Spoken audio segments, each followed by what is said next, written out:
The SM7B has two switches on the back. Most people never touch them, and that's actually leaving a lot of the mic's capability on the table.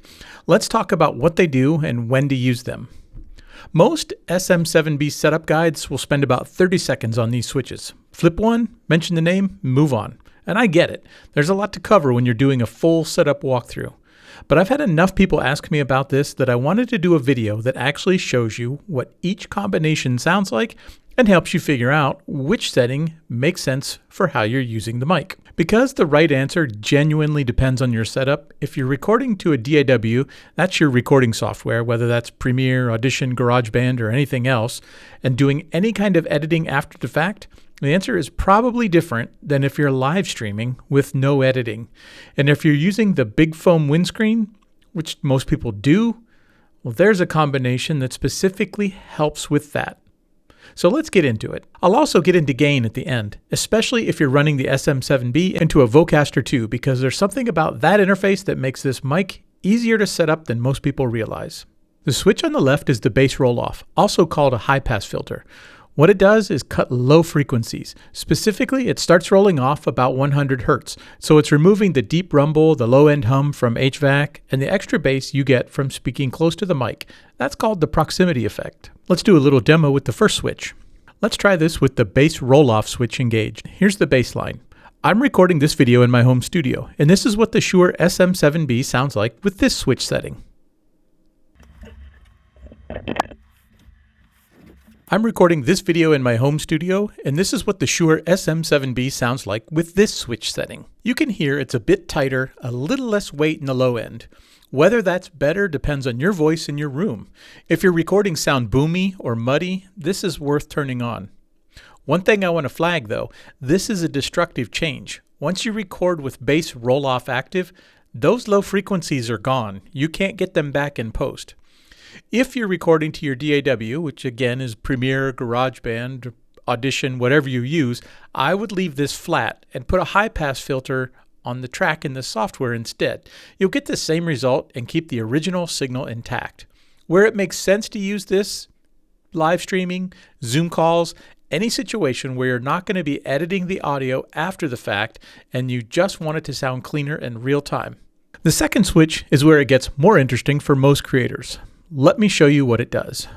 The switch on the right is the presence boost. This one boosts the mid and upper frequencies, specifically the range from about 900 Hertz up to 7,000 Hertz. That's the zone where vocal clarity and articulation live. Turning this on adds brightness and makes your voice cut through more. I'm recording this video in my home studio, and this is what the Shure SM7B sounds like with this switch setting. That's with the switch off. Now we'll engage the switch. I'm recording this video in my home studio, and this is what the Shure SM7B sounds like with this switch setting.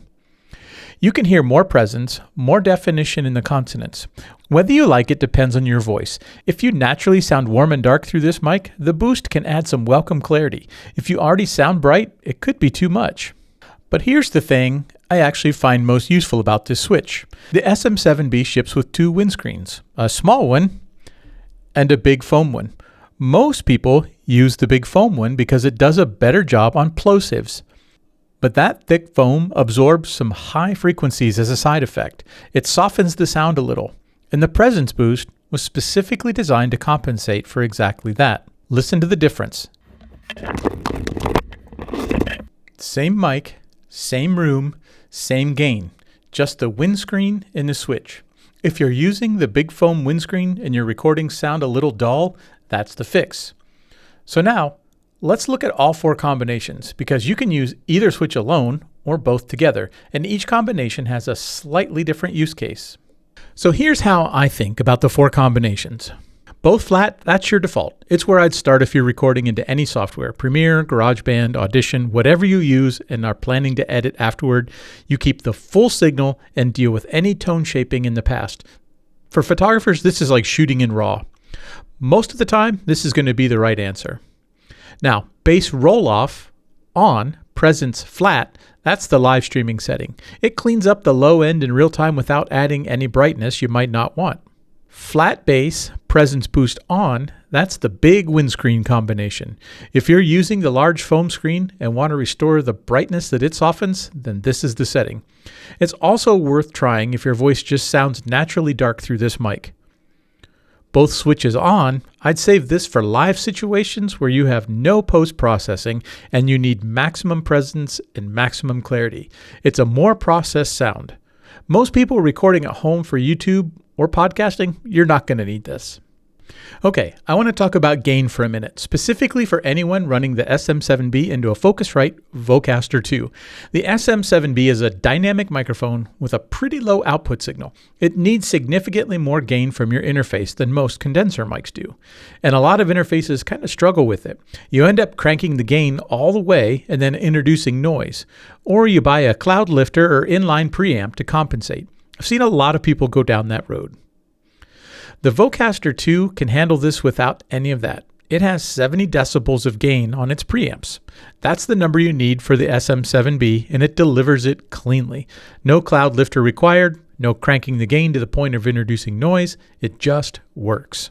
Full transparency, I personally run a Triton FetHead inline between my SM7B and the Vocaster Two. The FetHead adds about 27 decibels of clean gain before the signal even hits the interface, which means my Vocaster gain knob sits lower than it would without it. That keeps the noise floor even cleaner. It's not required with the Vocaster Two. The interface has enough gain on its own, but if you want that extra headroom, it's definitely worth looking at. I'll link to it in the description below. For gain levels, if you're recording for YouTube or a podcast, you want to aim for your peaks to be around -18 to -12 decibels on your meter when you're speaking at a normal volume. That'll leave enough headroom that you're not going to clip if you laugh or just suddenly speak louder. For live streaming, where you want a hotter signal, -12 to -6 is a good range. And the Vocaster Two has a feature called Auto-Gain that I find genuinely useful. You press the Auto-Gain button and speak normally for about 10 seconds while it listens, and it sets your gain levels automatically based on your voice. Let me show you what that looks like. I'm testing the Auto-Gain function. The Shure SM7B is a dynamic microphone with a pretty low output signal. It needs significantly more gain from your interface than most condenser mics do. There you go. That's the Auto-Gain demo with the Vocaster Two software. If this was useful, hit that subscribe button. Every week I do a video like this, practical setup guides for the gear you actually own. No fluff, no gear lust, just what you need to know to get the most out of what you already have. But before I let you go, one quick thing on mic placement, because it makes a bigger difference than any switch setting. Shure recommends keeping the SM7B 2 to 3 inches from your mouth and speaking just offset from the top of the microphone. The closer you get, the more low end you pick up due to what's called the proximity effect, which is actually relevant to what we just talked about with the bass roll-off switch. Some people will angle the microphone slightly off axis to reduce plosive breath blasts, but Shure's own guidance shows straight on as the correct position, and the built-in pop filter handles most plosive issues anyway. Start straight on and adjust only if you're running into problems. One quick question before you go. Which windscreen are you using on your Shure SM7B right now? The small one or the big foam one? Drop a message in the comments below. I try to reply to all the comments I come across. So with that said, I'll see you in the next video.